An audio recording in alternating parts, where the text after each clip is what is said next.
నీ జర్నీలో సరే ఇప్పటిదాకా నీ ప్రయత్నం నువ్వేంటని చెప్పాను. ఇప్పుడిప్పుడే కోలుకుంటున్నాయి 2 తెలుగు రాష్ట్రాలు. ఒక రాజకీయ పొరల నుంచి, రాజకీయ వేడి నుంచి. మొత్తం తెలుగు సినిమా ప్రపంచం అంతా పిఠాపురంలో ఉంటే ఒక్క రాకేష్ మాత్రం నగర్లో ఏం చేస్తున్నాడు? మా అమ్మ కోసం వెళ్ళా. మీ అమ్మ కోసం వెళ్ళావా?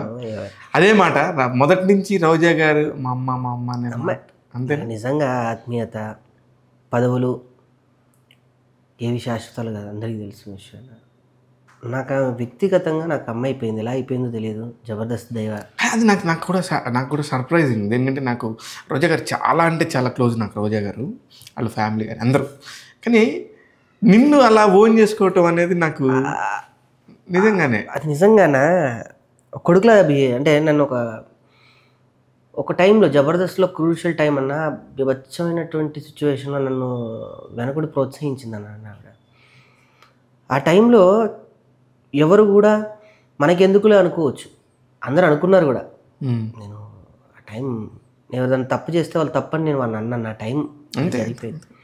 ఆ టైంలో నన్ను కొడుకులాగా నన్ను చేరదీసి నేనున్నా, నీకు నేనున్నా, బాధపడకు, అధైర్యపడకు, అన్నీ సెట్ అవుతాయి అని నన్ను ఒక ప్యాంపరింగ్ చేసిన తెల్ల అన్నప్పుడు. కానీ అదే టైంలో సేమ్ రోజా గారు ఎంతైతే ప్యాంపర్ చేశారో, ఎంత సపోర్ట్ చేశారో, పక్కనున్న నాగబాబు గారు కూడా తన స్థాయిలో తాను కూడా సపోర్ట్ చేస్తున్నారు. ఉన్నారన్నా, చేశారు అన్నా. ఇప్పటికీ చెప్తాను, ఆ వేదికలో ఇద్దరు తల్లిదండ్రులు ఉన్నవాళ్ళు మాకు. ఆ వేదిక ఒక గొప్ప ప్లాట్ఫామ్. ఎంత సంస్కారవంతంగా మాట్లాడుతున్నావు రాకేష్. ఎందుకంటే వాళ్ళు ఎవరినన్నా నోరు తెరుస్తుంటే, నీ కలీగ్సే, నీకు సంబంధించిన వాళ్ళే నోరు తెరుస్తుంటే వినరాని మాటలు, పట్టరాని మాటలు మాట్లాడుతున్న టైంలో నువ్వు వచ్చి హుందాగా కూర్చొని మాట్లాడుతున్న తీరు నిజంగా ప్రశంసనీయం. కాకపోతే మళ్ళీ వస్తా రాజకీయాల్లో. పిఠాపురం మొత్తం ఒక చాటుండి నగర్లో రాకేష్ ఒక్కడ ఉన్నప్పుడు ఏం లేదన్నా, ఉడతా భక్తిగా అంటే వెళ్ళాను.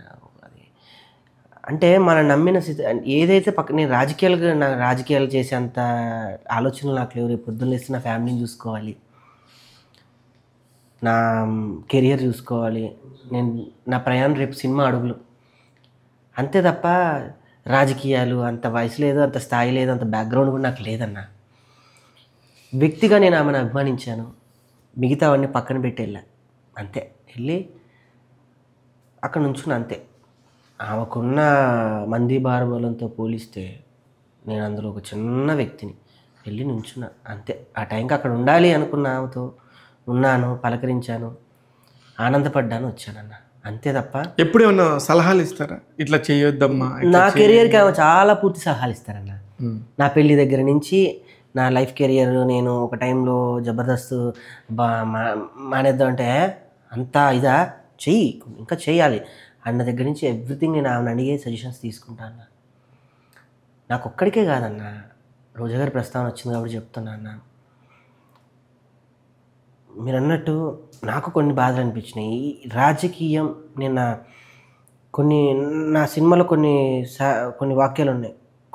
కొన్ని నాళ్ళే ఉంటాయి ఈ రాజకీయ పగలు, కొన్ని నాళ్ళే ఉంటాయి ఈ రాజకీయ పగలు, ఎల్లకాలం గుర్తుండేది తను చేసిన మేలు అనేది కొన్ని ఉంటాయి. కొన్ని వాక్యాలు తను చేసిన మేలు జబర్దస్త్కి ఏంటి అని నన్ను అడిగితే నేను ఒక కొడుకులాగా, ఎవరెవరు చాలామంది ఉన్నారు, ఆమెకు నువ్వు దగ్గర కాబట్టి నీకు ఆమె అలా చేసింది ఇలా చేసింది.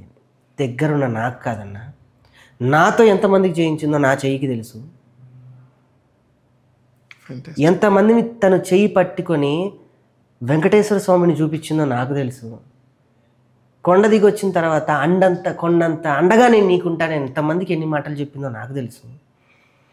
కాళ్ళ మీద పడితే చాలు ఐసులాగా కరిగిపోయి వెనక ముందు చూసుకోకుండా దానాలు చేసిన రోజా గారు నాకు తెలుసు.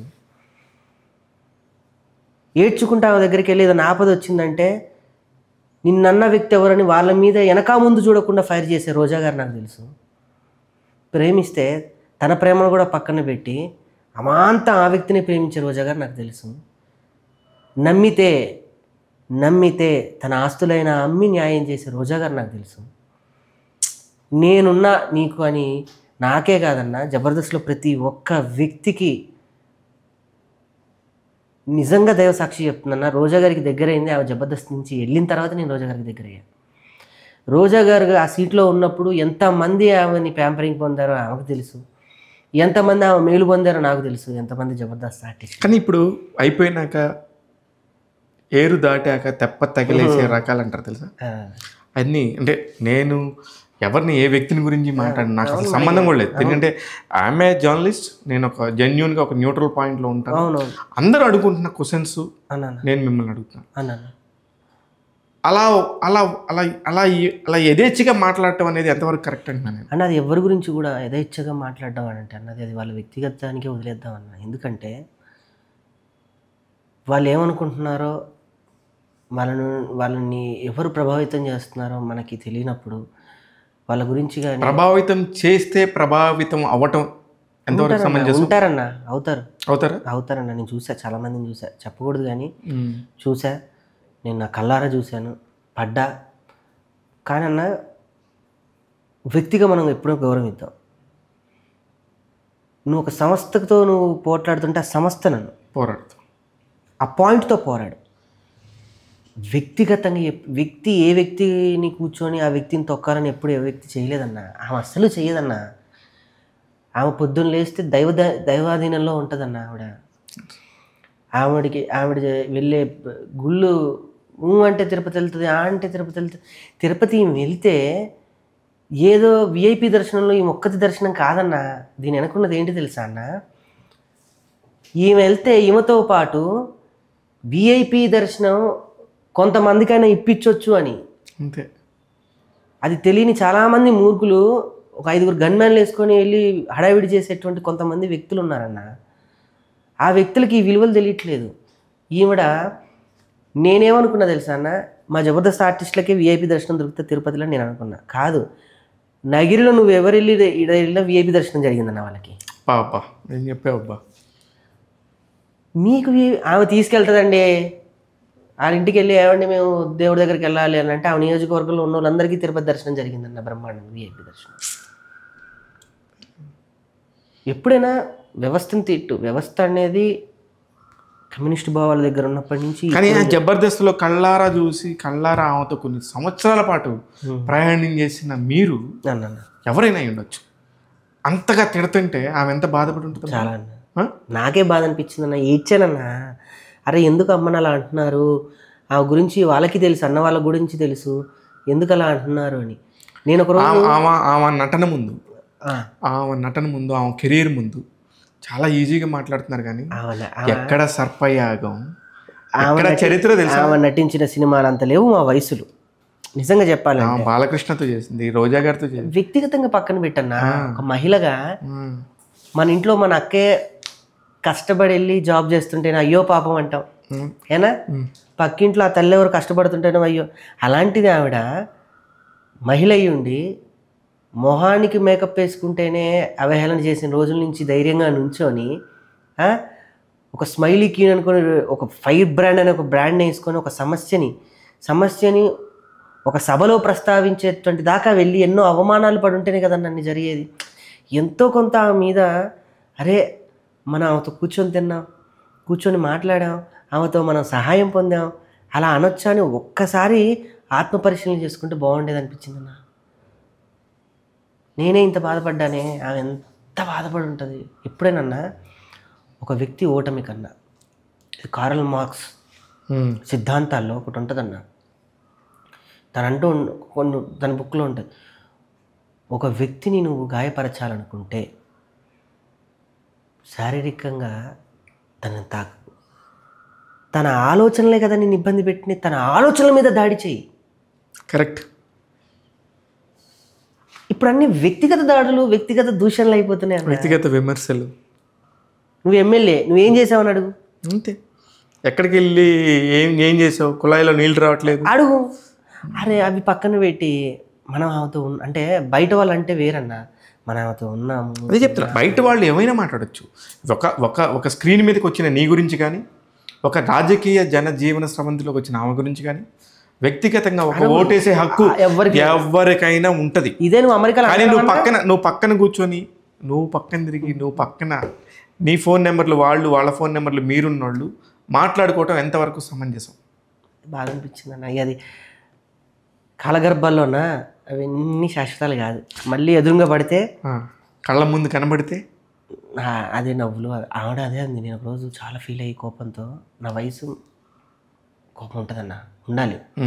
అమ్మ ఇట్లా అంటున్నా, నేను మాట్లాడతాను మీడియా ముఖంగా అంటే, నీకెందుకురా, నీ పన్ను చేసుకోవాలి అవి ఉమ్మనొచ్చు. అసలు ఎంత లాభం పొందేటువంటి వ్యక్తి అయితే మాట్లాడనొచ్చు. నీకెందుకురా అన్న. కానీ ఎప్పుడైనా ఒక్కోసారి ఆమె మాట్లాడే మాటలు కూడా చాలా చాలా పెద్దవాళ్ళని కూడా, తన స్థాయికి మించిన వాళ్ళని కూడా చాలా రకాలుగా విమర్శించినట్టుగా వాళ్ళ స్థాయి అన్న. అదే అది వాళ్ళ స్థాయి అనుకోవచ్చు. వాళ్ళు రేపు అన్న ఎప్పుడు కూడా గుర్తుంచుకోండి అన్న. కానీ మీరు యాజ్ ఏ కొడుకు రూపంలోనో, యాజ్ ఎ జబర్దస్త్ కంటెస్టెంట్ గాను, యాజ్ మీకు తెలిసిన వ్యక్తిగాను ఎప్పుడన్నా ఒక సలహా ఇచ్చారా అలా మాట్లాడటం కరెక్ట్ కాదు మేడం అని? అన్న ఒకటి చెప్తాను, నేను ఆ సబ్జెక్ట్లో లేను. ఫస్ట్ పాయింట్ ఒకటి. రెండోదన్న, తను ఎంత యుద్ధం చేస్తుందో తనకి తెలుసు. యుద్ధంలో దూరం నుంచి చూసే క్రికెటర్, గ్రౌండ్లో కొట్టే క్రికెటర్ తేడా ఉంటుంది. నువ్వు వెళ్ళి స్టేడియంలో టికెట్ కొనుక్కొని చూసి 6 కొడితే బాగుంటారు వీడు 6 అంత స్ట్రెస్తో ఉన్నాడో నీకేం తెలుసు? ఆ బాల్ ఎలా వచ్చిందో మీకేం తెలుసు? 5 ముందు నువ్వు సరిగ్గా స్తబ్దతగా మాట్లాడలేని నువ్వు కొన్ని లక్షల మందికి తను జవాబుదారుగా ఉన్నాడు అని అంటే కరెక్ట్. యుద్ధం అన్నది, ఆ యుద్ధంలో ఒకవేళ మనం లేము, దూరం నుంచి చూస్తున్నప్పుడు సలహాలు నువ్వేం చూడు, పెద్ద సలహాలు ఇవ్వాల్సిన అవసరం లేదన్న. అలా బ్యాట్ ఇచ్చి నువ్వు గ్రౌండ్ కొట్టంటే